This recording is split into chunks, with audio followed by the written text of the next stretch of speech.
You already know the truth. You've always known it, but you keep negotiating with it. You soften it. You delay it. You lie to yourself just enough to stay comfortable, and comfort is costing you your life, slowly, quietly, every single day. This isn't about motivation. This is about honesty. Because the moment you stop lying to yourself, everything changes. Self-deception is comfortable because it allows you to stay exactly where you are without confronting the cost of staying there. It wraps itself in logic, in emotion, in justification, and it whispers that nothing needs to change right now. Comfort feels like safety, and safety feels like survival. When you lie to yourself, you reduce friction. You avoid conflict. You protect your identity from cracking under pressure. But comfort has a hidden price. It numbs your awareness. It dulls the sharp edge of truth that's supposed to push you forward.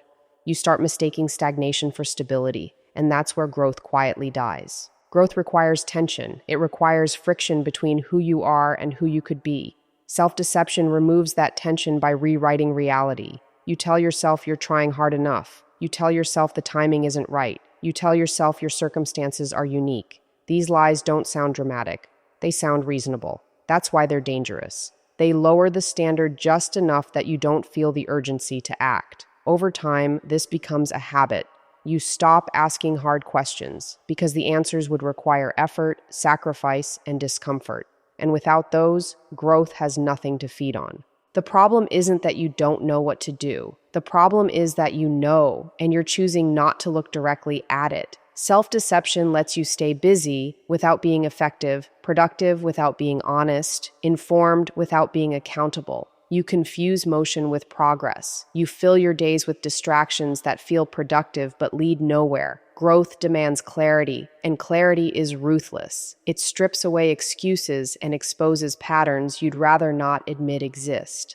Self-deception keeps those patterns hidden, allowing them to repeat indefinitely. What makes self-deception so destructive is how quietly it works. There's no dramatic collapse, no obvious failure. Instead, there's a slow erosion of potential. Years pass, opportunities shrink, and your tolerance for discomfort decreases. You become skilled at explaining why things didn't work out instead of confronting why you didn't follow through. Comfort becomes a cage, padded and familiar, but still a cage. Growth cannot happen in a space where honesty is optional and responsibility is negotiable. The moment you choose comfort over truth, you choose stagnation over evolution, safety over strength, and familiarity over the unknown space where real growth demands you step forward without guarantees. Excuses exist to preserve how you see yourself, not to improve the reality you live in. They act as a buffer between your actions and your identity, allowing you to feel competent, capable, and justified even when your results say otherwise. An excuse tells your ego that you're still the kind of person who could succeed under better conditions, with more time, with less pressure, with different people. It keeps your self-image intact by shifting responsibility outward, away from your choices and onto circumstances. In that sense, excuses are emotionally efficient. They reduce discomfort instantly, even if they cost you everything long-term. The danger of excuses is that they feel rational. They often contain partial truths, which makes them harder to challenge. Yes, life is unfair. Yes, some obstacles are real. Yes, not everything is within your control. But excuses take those truths and inflate them until they become permission to stop trying. They turn explanation into justification. Instead of asking what can be done despite the difficulty, excuses ask to be understood for why nothing was done at all. This protects the ego from shame, but it also freezes momentum. A future is built on actions taken under imperfect conditions, not on reasons why action was postponed. Excuses also distort time. They convince you that there will always be another opportunity, another phase, another moment when things align better. They delay urgency by promising a future version of yourself who will act when the conditions improve. But that version never arrives because the habit of making excuses doesn't disappear with time, it strengthens. Each excuse reinforces the belief that effort is optional and accountability is negotiable.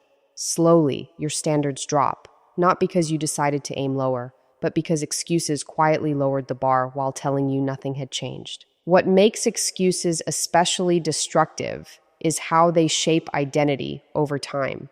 You stop seeing yourself as someone who acts and start seeing yourself as someone who explains. You become articulate about your limitations instead of disciplined about your responsibilities. The ego stays comfortable, untouched by failure, while the future remains unfunded, unsupported, and undeveloped. Excuses cannot build skill, character, or resilience. They cannot create momentum or direction.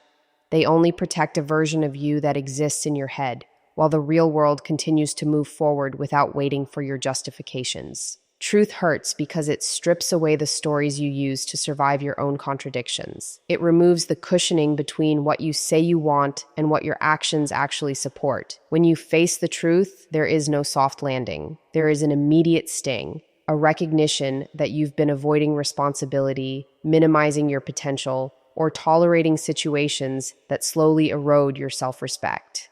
That initial pain isn't punishment, it's exposure. It's the moment when illusion collapses and reality steps forward without apology. The mind resists this because truth demands adjustment, and adjustment threatens comfort, identity, and control all at once. What makes truth feel unbearable at first is that it confronts you with consequences, not possibilities. It forces you to acknowledge where time has been wasted, where effort was inconsistent, where standards were compromised. There's grief in that realization. Grief for the version of yourself that could have existed if honesty had arrived sooner. This pain often feels like regret or shame, but it's actually clarity, and clarity is disruptive. It dismantles denial and removes the false hope that things will somehow resolve without deliberate change. The truth doesn't negotiate or reassure. It simply reveals what is and what isn't working. But unlike lies, truth doesn't decay. Once acknowledged, it becomes stable ground. It doesn't shift depending on mood or circumstance. When you accept the truth, you stop wasting energy defending illusions and start redirecting that energy into correction. Truth gives you something solid to work with. It defines the problem accurately, which is the first requirement for any meaningful solution.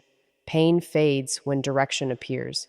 Healing begins when confusion ends, because now your actions can align with reality instead of fighting it. Truth heals permanently because it restores integrity between your inner world and your external behavior. There is relief in no longer pretending, no longer maintaining narratives that require constant effort to uphold. Honesty simplifies life by removing internal conflict. You stop arguing with yourself. You stop justifying what you already know is wrong. Over time, the discomfort of truth transforms into self-respect. You trust yourself again because you are no longer deceiving yourself. Healing doesn't mean forgetting the pain. It means the pain no longer controls you.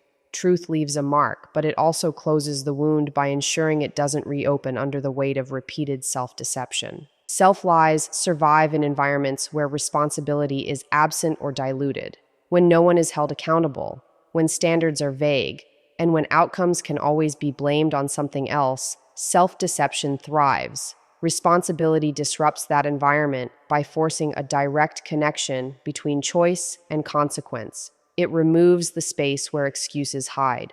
The moment you take responsibility, you can no longer pretend that your circumstances are separate from your actions. This confrontation is uncomfortable because it collapses the illusion that you are merely a passive observer in your own life. Taking responsibility doesn't mean blaming yourself for everything that goes wrong. It means refusing to outsource your agency. It means recognizing that while you may not control every event, you always influence the response. Self-lies depend on the belief that you are trapped, powerless, or unlucky.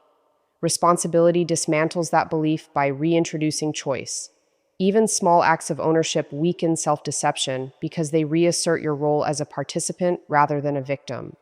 The ego resists this shift because responsibility demands effort and consistency instead of sympathy and explanation. Responsibility also creates clarity. When you own your decisions, patterns become visible. You can no longer claim confusion when the same outcomes repeat. You start seeing where habits lead, where avoidance compounds, and where discipline has been missing. This clarity can feel harsh at first, but it is stabilizing. Responsibility simplifies complexity by narrowing focus to what you can actually change. It removes the noise of external blame and internal justification, replacing it with a straightforward question. What am I willing to do differently now? What makes responsibility so powerful as an antidote to self-lies is that it restores alignment between intention and behavior. Self-lies fracture that alignment, allowing you to say one thing while doing another. Responsibility closes that gap. When you hold yourself accountable, words regain meaning because they are backed by action. Over time, this builds internal trust. You begin to believe yourself again because you follow through. Responsibility doesn't offer comfort or reassurance. It offers structure. And within that structure, growth becomes possible because truth is no longer optional and self-deception has nowhere left to hide.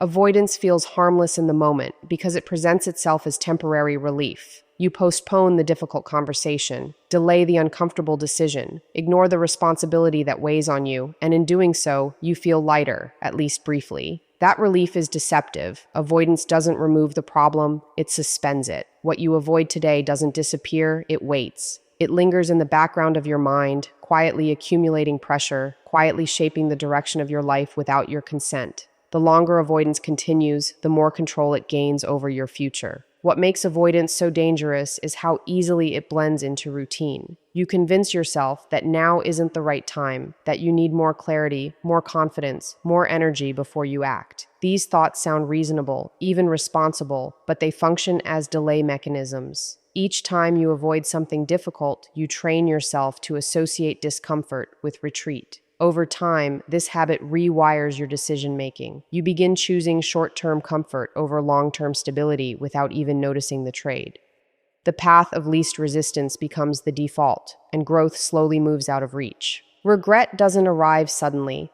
It forms gradually, built from hundreds of moments where you chose not to act. It's the realization that you had chances, small ones, quiet ones, and you let them pass because acting felt inconvenient or intimidating at the time. Regret isn't just about what went wrong, it's about what never happened. It's about the skills never developed, the boundaries never set, the potential never tested. Avoidance steals these futures by convincing you that inaction is neutral, when in reality, it is a decision with consequences. What makes regret so heavy is that it cannot be corrected in the present moment. You can't go back and speak the words you swallowed or take the risks you avoided. You can only live with the awareness that you knew better and chose comfort instead. Avoidance delays pain, but regret extends it. The discomfort you tried to escape earlier returns amplified, layered with self-reproach and the knowledge that time has moved on without waiting for your readiness. Avoidance promises peace, but delivers unrest, shaping a future defined not by what you attempted, but by what you consistently chose to walk away from. Real change doesn't start with inspiration or motivation, it starts with confrontation. Brutal self-honesty forces you to look directly at the gap between who you believe you are and how you actually live. It strips away the narratives that make you feel better about inaction and exposes the patterns you've been protecting. This process is uncomfortable because it threatens the identity you've built around being good enough or trying your best. Self-honesty demands that you admit where effort has been inconsistent, where discipline has been replaced by intention, and where comfort has been prioritized over progress. What makes brutal self-honesty so difficult is that it offers no escape routes. You can't negotiate with it or soften its edges without turning it into another form of self-deception. It asks questions that don't allow vague answers. Why haven't you followed through? Why do the same outcomes keep repeating? What are you gaining by staying where you are? These questions aren't meant to shame you, they are meant to clarify. Without clear diagnosis, no real correction is possible. Self-honesty removes the false sense of complexity and replaces it with precision, showing you exactly where change must occur. Once you are honest with yourself, the illusion of helplessness begins to collapse. You start to see that many of the limitations you accepted were reinforced by your own behavior. This realization can feel heavy at first, because it removes the comfort of blaming circumstances or timing, but it also returns agency. You are no longer waiting for permission to change or for conditions to improve. Self-honesty grounds you in reality, and reality, while unforgiving, is workable. You can't change what you refuse to name, but once named, it becomes something you can engage with directly. Brutal self-honesty also restores alignment between your values and your actions. When you stop lying to yourself, your standards sharpen. You become less tolerant of excuses and more sensitive to inconsistency. This creates internal pressure, but it's productive pressure. It pushes you toward congruence, where what you say matters because it's reflected in what you do. Real change is not dramatic or sudden, it's structural. It begins when honesty replaces avoidance, when clarity replaces comfort, and when you are finally willing to see yourself as you are, not as you wish to be. Stop negotiating with the truth you already know. Comfort will keep you still, but honesty will move you forward. Take responsibility, face what you've been avoiding, and act without excuses. Your life changes the moment you stop lying to yourself.